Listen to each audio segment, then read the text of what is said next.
आज हम बात करने वाले हैं पीवीआर की। लास्ट एनालिसिस में हमने कहा था कि पीवीआर ने एक ब्रेकआउट दिया हुआ है, लेकिन आप देख सकते थे यहाँ पे एक डाइवर्जेंस है। तो हमें फ्रेश एंट्रीज नहीं बनानी चाहिए और हमें यहाँ पे डिप्स का वेट करना चाहिए। तो आप देख सकते हैं इस लेवल से ये ब्रेकआउट फेल हो चुका है। ब्रेकआउट फेल नहीं होता एक्चुअली, यहाँ जहाँ पे डाइवर्जेंस जब भी हमें दिखता है तो प्राइस में एक पुल बैक आना बहुत कॉमन सा होता है। और यहाँ पे एक बहुत अच्छा आपको फॉल मिला हुआ है। हम ये पीवीआर का एनालिसिस रेगुलर शेयर करते हैं। स्टार्टिंग में हमने यहाँ से स्टार्ट किया था, यहाँ पे हमने आइडेंटिफाई किया था ये पॉइंट एक स्ट्रॉन्ग डिमांड जोन है। यहाँ पे हमने प्राइस जब आई तो यहाँ से एक अच्छा अप मूव आया। फिर हमने इस लेवल पे फिर से एनालिसिस शेयर की, तो यहाँ से अराउंड 100 पॉइंट्स का अप मूव फिर से आया था। और लास्ट अपडेट में हमने बोला था हमें एक करेक्शन का वेट करना चाहिए, और यहाँ से भी एक अच्छा फॉल आया है अराउंड 80-90 पॉइंट्स का। तो अब आगे बात करते हैं क्या। अब आप ओवरऑल देख सकते हैं ये 4 आवर का चार्ट है। यहाँ पे इन दो वेव्स के बीच में डाइवर्जेंस है, तभी ये फॉल आया है। तो अभी हम इसको एबीसी लेबल कर रहे हैं। ये एबीसी लेबल किया है, इसका मतलब हमें जो करेक्टिव पैटर्न लग रहा है वो ये लग रहा है। इसके बाद हमें एक फास्ट अप मूव मिला और अब एक रिवर्सल मिल रहा है। अब ये रिवर्सल जो फास्ट अप मूव है, अब इसमें हम कहते हैं कि एक इम्पल्स मिल चुका है, और यहाँ पे आप देख सकते हैं स्ट्रॉन्ग पिकअप इन वॉल्यूम भी है। अब इसके बाद हम क्या एक्सपेक्ट कर रहे हैं कि हमें एक करेक्टिव स्ट्रक्चर मिलेगा। अगर हमें ये करेक्टिव स्ट्रक्चर मिलता है तो हमारा ये इम्पल्स करेक्शन कंप्लीट होके एक फ्रेश इम्पल्स डाउनसाइड की ओर हमें मिलेगा। तो ये एक्सपेक्टेशन है अगर हमें यहाँ पे करेक्टिव स्ट्रक्चर मिलता है। और ये इस केस में हम क्या आइडेंटिफाई करें कि हमारा अपसाइड का करेक्टिव स्ट्रक्चर ये है। अगर समझिए हम ये हमारी अंडरस्टैंडिंग गलत है, तो यहाँ पे और ये करेक्टिव स्ट्रक्चर है जो ये है, तो यहाँ पे आपको फिर से एक इम्पल्सिव मूव मिलेगा। यहाँ पे हम करेक्शन एक्सपेक्ट कर रहे हैं, लेकिन आपको वो फास्ट इम्पल्सिव मूव मिलेगा जो इसको ब्रेक कर देगा। तो अगर ये होता है यहाँ पे एक आप करेक्शन की वजह एक फास्ट इम्पल्स मिलता है, तो आप इसको इग्नोर करेंगे, क्योंकि आप जो करेक्टिव स्ट्रक्चर होता है वो इस सॉर्ट का आपका लुक मतलब दिखेगा।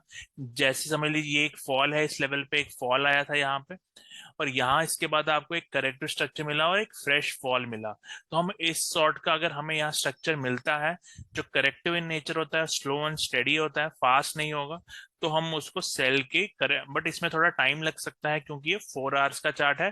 तो आप नेक्स्ट मूव अपसाइड की ओर देख सकते हैं जो करेक्टिव होगी, मतलब शॉर्ट टर्म में आप अपसाइड देख सकते हैं जो इस लेवल से मिलेगी। बट ओवरऑल ये करेक्शन होगा और काफी ट्रिकी हो सकता है इसको ट्रेड करना। तो हम इसको लोअर चार्ट पे देख लेते हैं। जैसे अगर हम इसको 1 आवर पे देखते हैं, तो यहाँ पे आप देख सकते हैं इसका प्रीवियस प्राइस एक्शन अगर हम स्टडी करें, तो यहाँ पे प्राइस ने WXY के रूप में ऊपर गया है।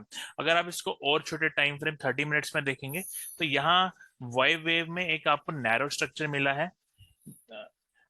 तो ये नैरो स्ट्रक्चर बेरिश स्ट्रक्चर माना जाता है क्योंकि ये एंडिंग स्ट्रक्चर होता है। और इसके बाद आप देख सकते हैं एक अच्छा फॉल आया है यहाँ पे।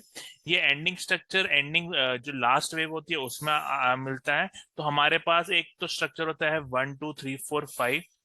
तो इस केस में ये फिफ्थ वेव में बनेगा, जो यहाँ पे बना है WXY। तो यहाँ पे वाई एक लास्ट वेव है, तो इसीलिए ये वाई वेव में बना है। तो ये जो एंडिंग स्ट्रक्चर होते हैं वो लास्ट वे में बनते हैं, और यहाँ पे बना है। तो इसके बाद आपको एक अच्छा फॉल मिला है। अब जो मैंने आगे बताया, अब नेक्स्ट स्ट्रक्चर हम यहाँ पे क्या कंसिडर करें कि हमें अपसाइड मिलेगा करेक्टिव। तो वो देखने के लिए हम इसको और छोटे टाइम फ्रेम में देखते हैं 15 मिनट के। तो 15 मिनट में जैसे ही आप इसको स्विच करते हैं, तो आप देख सकते हैं यहाँ पे एक ट्रेंड लाइन ब्रेकआउट आया था, बट ये ट्रेंड लाइन ब्रेकआउट फेल हो गया और ये लो फिर से टैग हो चुका है। अब इसका मतलब ये है कि ये जो करेक्शन, ये जो अभी करंट मूव है ये भी करेक्टिव मूव है। इसका मतलब है कि आपको यहाँ पे एक तो यहाँ पे डाइवर्जेंस है, तो इसका मतलब ये डाइवर्जेंस के लिए एक आपको अप मूव मिलेगी शॉर्ट, जो करेक्टिव स्ट्रक्चर पूरा करेगी, और फिर से एक फॉल मिलेगा। तो ये वेरी शॉर्ट टर्म में हम ये एक्सपेक्ट कर रहे हैं इसमें।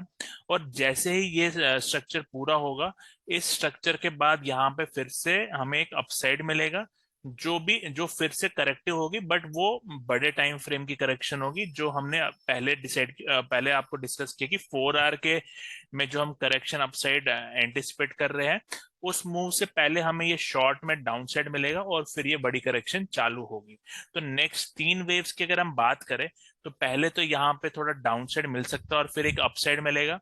उसके बाद नेक्स्ट मूव फिर से डाउन मिलेगी, और फिर यहाँ पे आपको एक अपसाइड पोटेंशियल हो सकता है, जो ओवरऑल बड़े टाइम फ्रेम का करेक्टर स्ट्रक्चर होगा।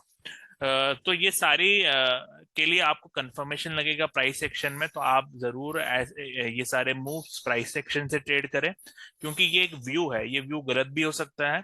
ये व्यू सक्सेसफुल मतलब इस सारे व्यू के लिए आपको प्राइस एक्शन नेसेसरी है देखना।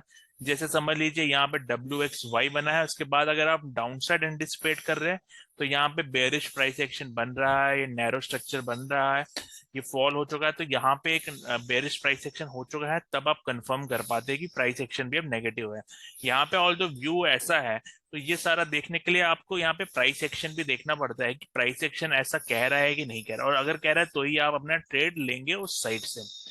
आई होप ये एनालिसिस आपको पसंद आ रही है और कुछ नया आप सीख रहे हैं।